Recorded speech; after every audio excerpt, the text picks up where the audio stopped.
Well. Fancy meeting you here. Hello. Hey there, what's going on, Jose? So, we can see that there are three of us here. Who else is around? Today we are three, and today we're doing it in English. So we have the honor and we're super happy to have here with us Michael San Laurent, which is our fellow in HP for the print side. So we are super excited to have Michael here. Is the boss of all the technologies in HP and guiding us in this new world that we have in front of us. So looking forward for this conversation. Hello, Mike. Hello, Jose. Juan, great. Thanks so much for having me. I'm super excited to have the conversation today. So thanks for this. Looking forward.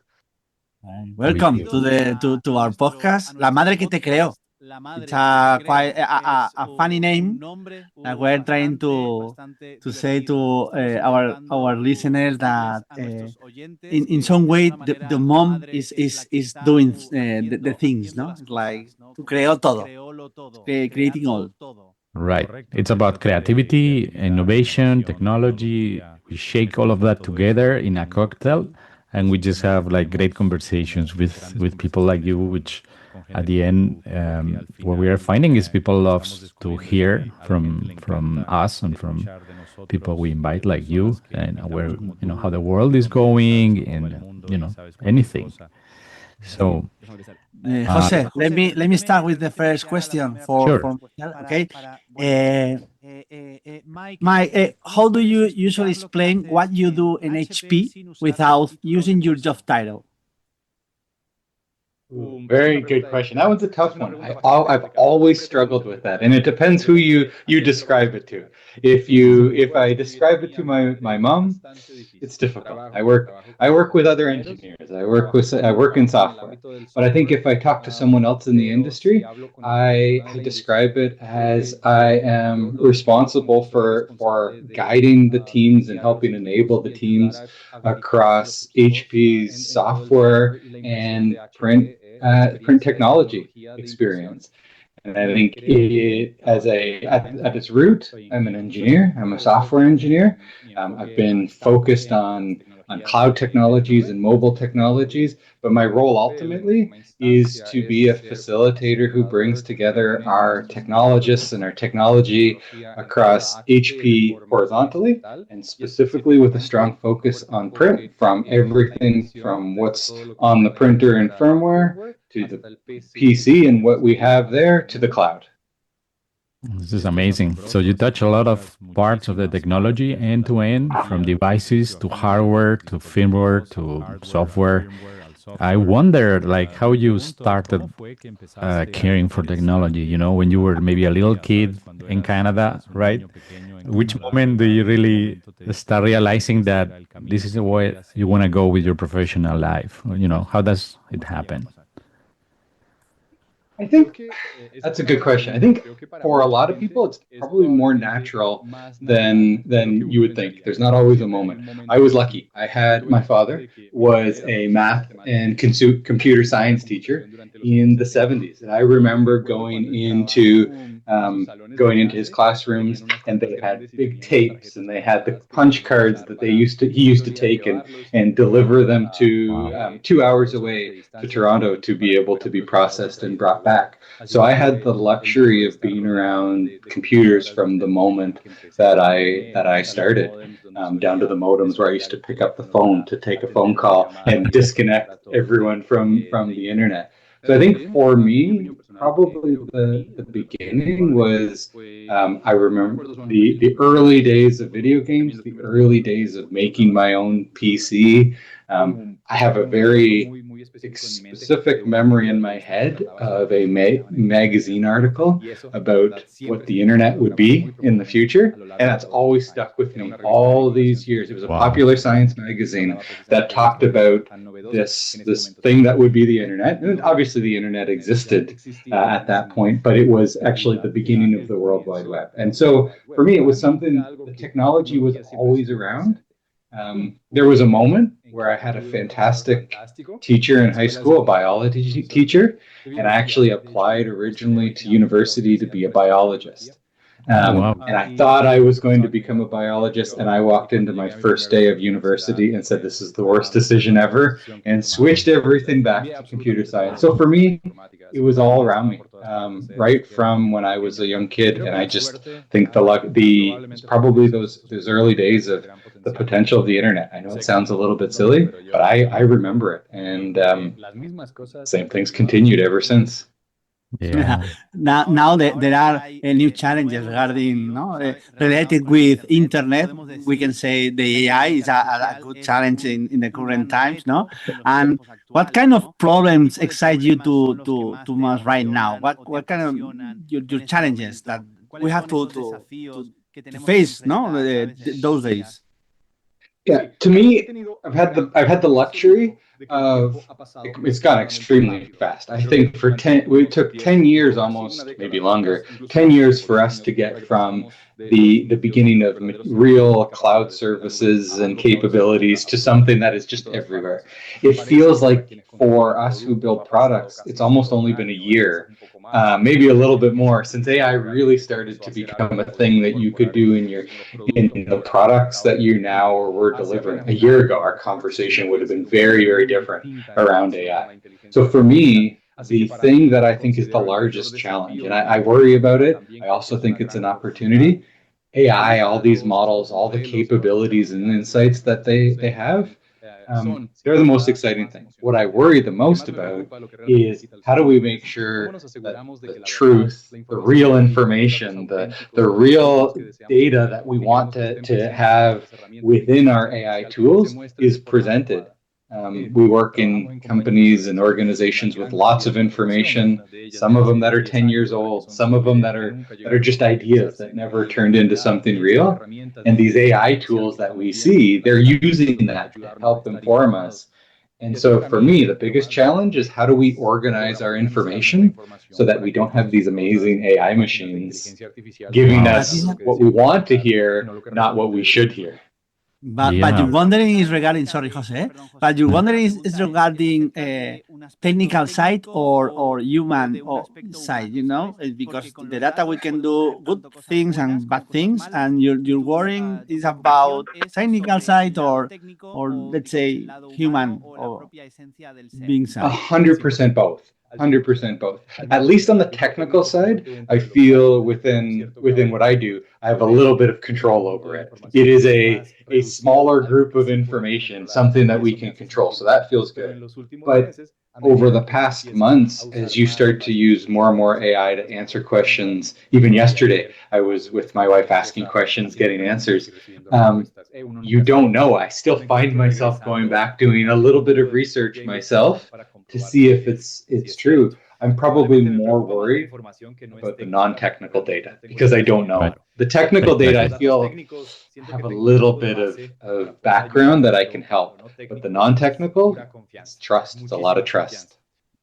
So in this line, and since you're mentioning you had to do a little research, and we talk about creativity, right? And how much freedom do you have to explore ideas, things that you think are the light at the end of the tunnel, maybe on this non-technical data or anything else, but how much freedom do we have when you want to explore ideas that you have the feeling that this is where we need to go? And maybe there is no business case yet, but how much freedom do we have there? I actually think if I put aside technical for a second, because technical, you're often guided by, obviously there's lots of new ideas, but there are insights and knowledge in the non-technical that never would have been possible before. I did something really strange a couple days ago. I was looking at my property, and within an hour, I was able to go online, use some tools, and get a very detailed topographical map looking at the elevation of where my house is within a couple meters of each other. And I had it on a map in a 3D view. And I was looking to do some work on my land, some landscaping. That information and knowledge, it's a freedom that never would have been possible before. All of a sudden, you have information that you would have spent a vast amount of money to get, so you never did it, you simply had to try to make guesses. So I think there is so much freedom right now for people to do things because the skills that they before were belonged to someone else, you can now do some of that yourself with your phone or with your computer. It's fascinating. I'm getting more and more excited. Exactly. And oftentimes, I think we are more like exploring because we don't know what's going to happen. And maybe we find something that is a tool, right? So are you more like an inventor, an advisor, a bridge between technology and the business, both, all of it?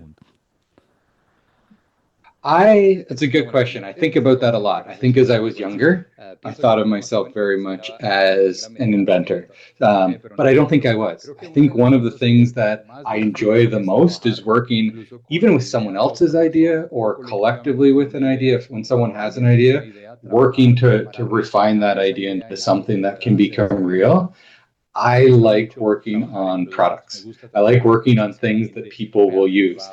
And so I don't have to be the person who comes up with the idea, but I like the idea of taking that idea and turning it into something. So I a consultant, an advisor, but somebody who can take an idea and help make it something real, and using experience, using other people who are much smarter than me, who know how to use things and do things. So to me, I think I like the idea of the advisor, but I use it in the context that I like products. I like making things that people use, usually in software. And so that's not so much the inventor, the advisor and the manufacturer, the creator, not the inventor. Okay. One question regarding technology, because this is the theme. No, it's like, do you think is AI overhyped right now, or it deserves this overhyped? I actually I do not think it's overhyped. I think because I don't think we know what the potential is yet, and maybe there are use cases where we think it will solve problems that we won't.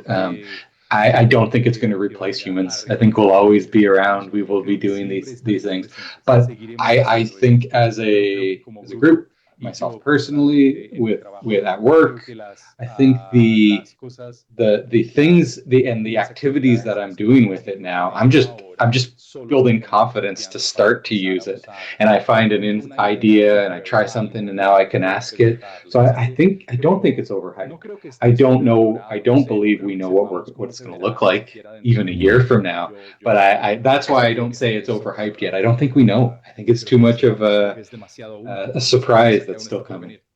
Yeah. By the other hand, maybe it's not overestimated or something. We all believe this is there for staying, but maybe there are other things that we are not looking at. Like I remember at the beginning of the blockchain, crypto, like everything, everybody wanted to use blockchain for everything, right? Now we only use it when it makes sense. Is it maybe that AI is now, we're passing the hype, everybody understands it's there, and is there other things, or what do you think about that? It's a very good question. So I would say I don't think we're past the hype. I think we're just starting. But you said something when you mentioned blockchain. I think one of the observations I have, I don't think this is on purpose, is that people forget that there are certain patterns and their history repeats itself over time. And I think we maybe the part where it's overhyped is we think that AI is creating something we've never done before. In fact, it's accelerating things we've done, or I'll talk about it in software for a second. That's where I spend a lot of time. I think a lot of the principles, the guiding principles that we have in software, they just apply again to AI. And we forget that. We think we're inventing all over again. But really, we're just going through another acceleration cycle, very similar to how, I don't know, the internet came along. Prior to that, there was Industrial Revolution that did different things, similar principles. So I think we are forgetting, maybe it's a bit dramatic, but I think we sometimes forget the things we know and we don't bring them to AI. And if we bring those two things together, it's just an acceleration of ideas, not new ideas. As an advisor, as in your current position, how do you separate real innovation from noise? Because I mean, from management part, you are listening some promises from AI, but you know how it works, and then how can you, in your position, separate the real innovation, something that is bringing you value, real value, in your organization or in the product, from noise, from this kind of noise and marketing that we are saying every day?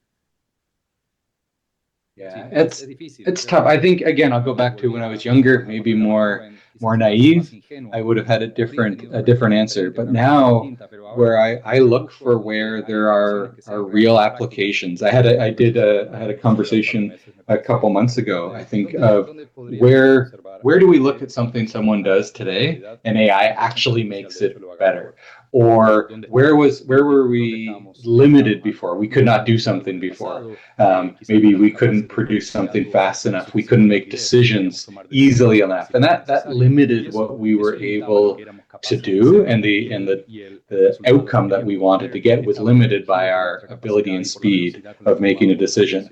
I look for cases where we have a good, solid idea, and AI makes it better, as opposed to simply saying AI is going to come in and create something nobody's ever thought of. It's still a person that has to come up with the idea. And so for me, I'm always trying to, I've slowed things down a little bit and looked back in time at maybe a way that I would have done this before, see if there's a parallel, and can I do it faster? And that, if it's something that I can't tie it to some experience, or some experience somebody else has, because it's not just about me. There are lots of people that are much smarter than me. I think I tie it back to what is the reality of what you're trying to overcome or to produce, rather than simply saying, we have AI, come up with a great idea. No, you have to have an idea, and AI makes it go faster or complete things that before you couldn't do. So that's it for me. I think it's always, the idea is still the most important thing. AI is still just a tool. A really cool tool, don't get me wrong, but it's still just a tool. Yeah, I actually like a lot what you're saying, and it makes me think of, at the end, the human behind the driving wheel is gonna, take the direction and, invent something new. But what do these innovators, the best people, that are most talented people, like, what do they have in common? That what is like unique on the people that really takes the driving wheel? I would love to. I think if I knew the right answer, I would probably I'd be wildly successful and have all the great ideas.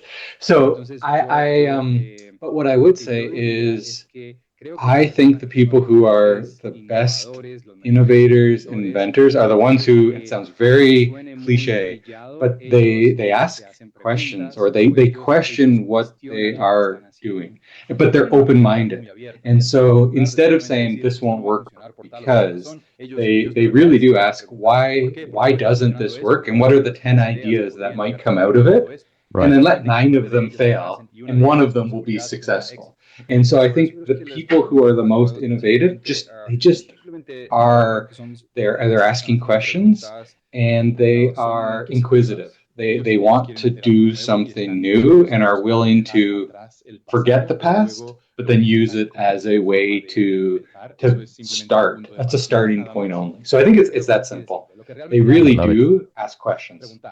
Sounds, again, like I said, cliche, but when you pull back, it's that simple. You're not too arrogant. You don't think too much of yourself. You think that there's always a better way of doing it. Say that.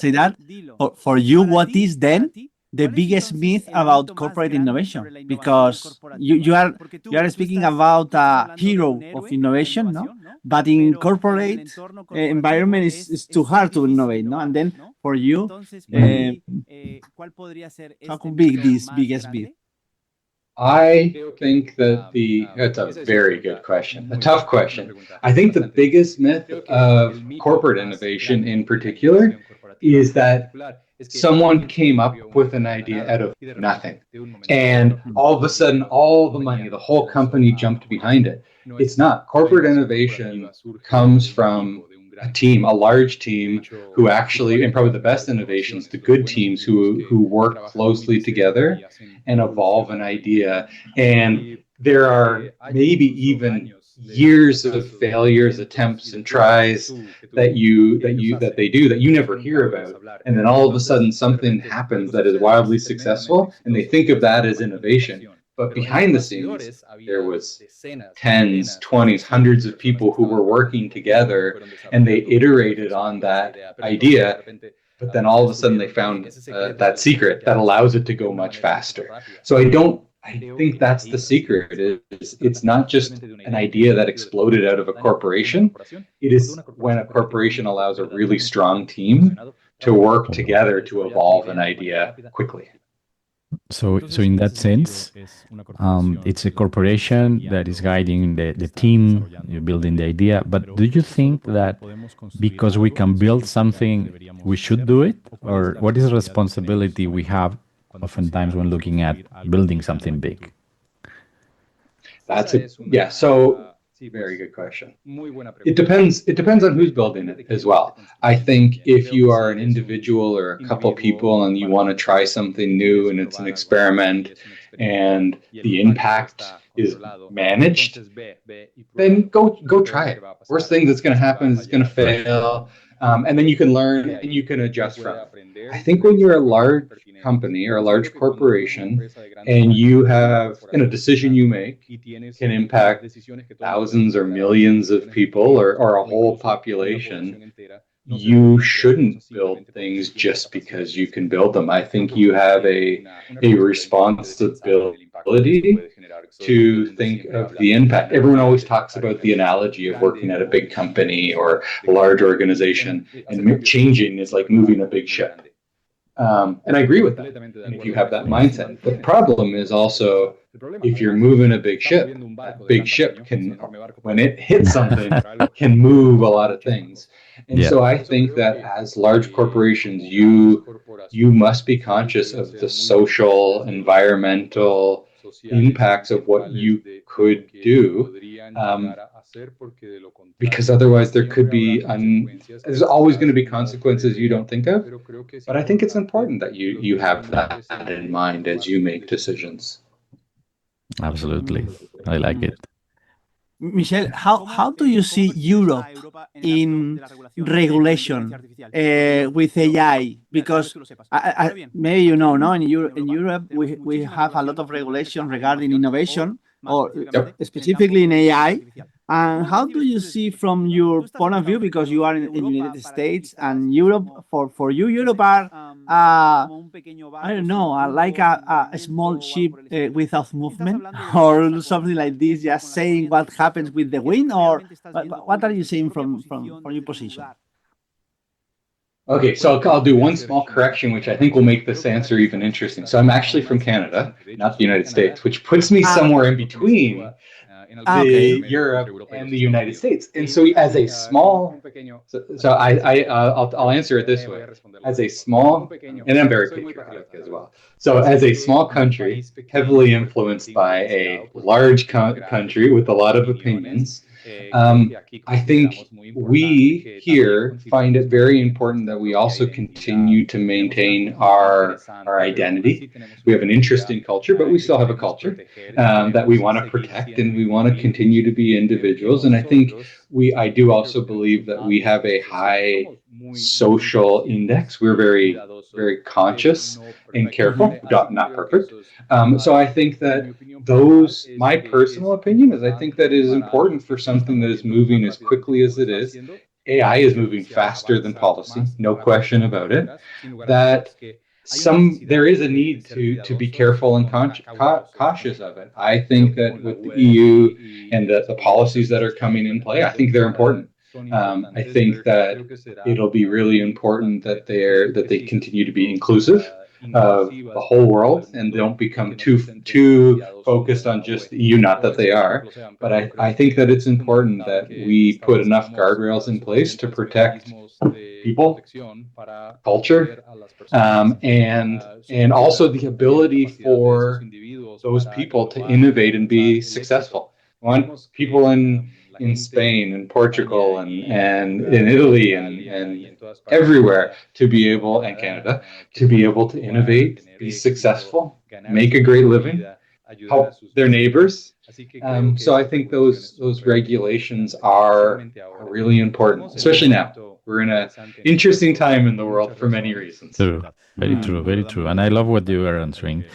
I'm going to make you now a very tough question, I tell you, which is, and we always ask this question to people that we invite, like you, and it's because you're very creative also, and you have all this expertise and experience and visibility and, everything. But where do you think the world's going to be like in 10 years? And 10 years is like a new century or something, right? Because at the speed we move, it's so fast, But is there any dream you have, flying cars, whatever, right?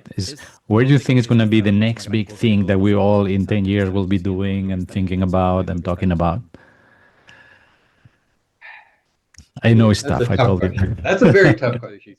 I will answer it. And I think that what I would like to see, and where I think we have an opportunity, tie back in. We've talked a lot about AI today.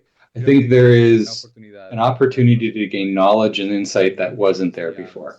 I would love to see a world where, as someone at home, they have an idea, they want something, they can describe that, and it can be created for them almost immediately. You think of Star Trek, and you ask for your food, and it makes the food. It won't be like that.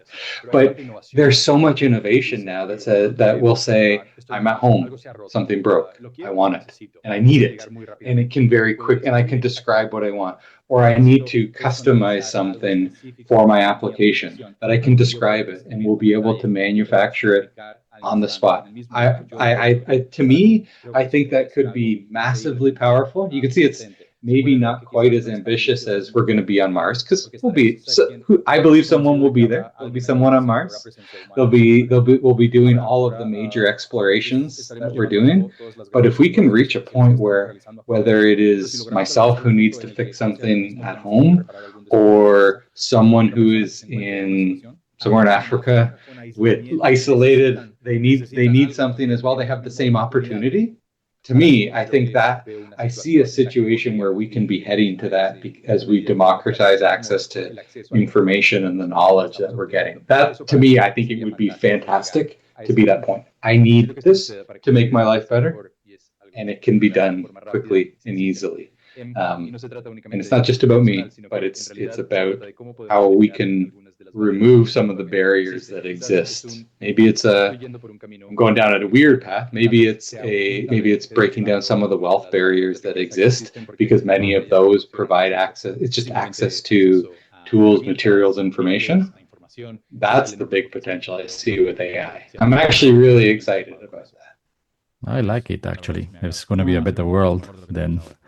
Very good. Yeah. I'd like to think so. Yes. For that, we will need somebody to help us, no? And then, if you were starting your career today, what would you learn first, or what kind of advice you can give to the young people?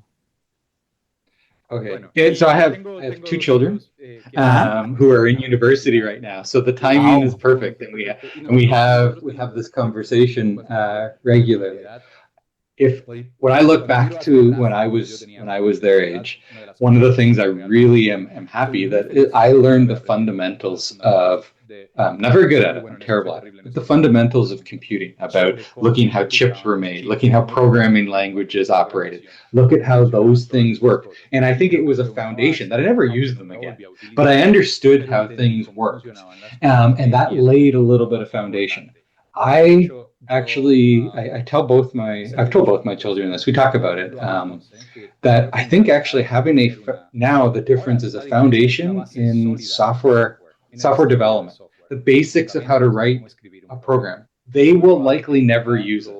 Or in 20 years from now, they will not use it. They will be telling the AI systems to build it. But I think having a foundation of understanding how some of these things work will give them and people a leg up on the ability to produce and create. They'll know the boundaries. They'll also know what is real and artificial and the limits that are out there and why certain things work. So for me, if I was starting my career over again and everyone's saying AI is going to replace software engineer or that, I would say perhaps, but you still need to understand the fundamentals. You need to know how the engine works to be able to make your car. It's just the difference is now that the pieces are different than they were 20, 30 years ago. I think it's a great answer, to be honest, for young people. Maybe there are difference between software engineer and developer, no? Maybe you can do some tasks in software engineer, and if you just write code, maybe you can be replaced, no, for AI. But if you are software engineer, you can do more stuff than today is doing AI, no? But even one step further, I could go into finance. I could go into material nanotech engineering and do these things, but that have nothing to do with software. But if I understand how the software that I need, I can actually describe a tool or an algorithm or a program that I need, and I understand the fundamentals, I can now create something that helps me in a completely independent space. I'm fixing an engine. I need a tool. If I understand how the engine works, I can help design the tool that I need, even though someone else is going to produce it for me. Cool, nice. Now I would say like Monty Python, it's something totally different. But it's just, I was wondering, right, taking the opportunity is like of talking to you, like, is there, I'm sure a lot of people don't know things about you, like on the personal side, right? Can you tell us something that you wish people would ask you more often, or things that are maybe outside or regular day to day, but really excite you about and you would dream about or something? Tell us something that people don't know about Michael Saint Laurent. Oh, interesting. I will say that I probably spent too much of my time working. What I'm now discovering, which I never ever thought, I recently moved slightly out of the city. I live in a little property. I have to drive into town now. I have a couple horses. I have a barn. I have a garden. I think what to me is really exciting and what I'm loving to learn is how to go and be a little bit more mechanical and fix things, and how to be more self-sufficient. It's the opposite of the conversation we just had with AI. I'm learning how to grow things, how to fix things. I fixed a tractor the other day. But interestingly, I used AI to figure out what could be wrong with that. I even took a picture of something and said, "What's this? I don't know what it is." And it helped give me the answer. So for me, I think the thing that I'm really enjoying, which I never expected, was to become more hands-on, to go back to some of the basics of growing things, cutting down trees that need to be replaced, and building out a little bit of something totally independent from technology. But I still am using technology to do it, which I find really funny. Nice. Nice. I'm feeling, Michelle, that you are so optimistic. And my question could be the last one, maybe, Jose. What keeps you optimistic about the future? Because with your description, it's like, I mean, I feel that in fact, you are optimistic.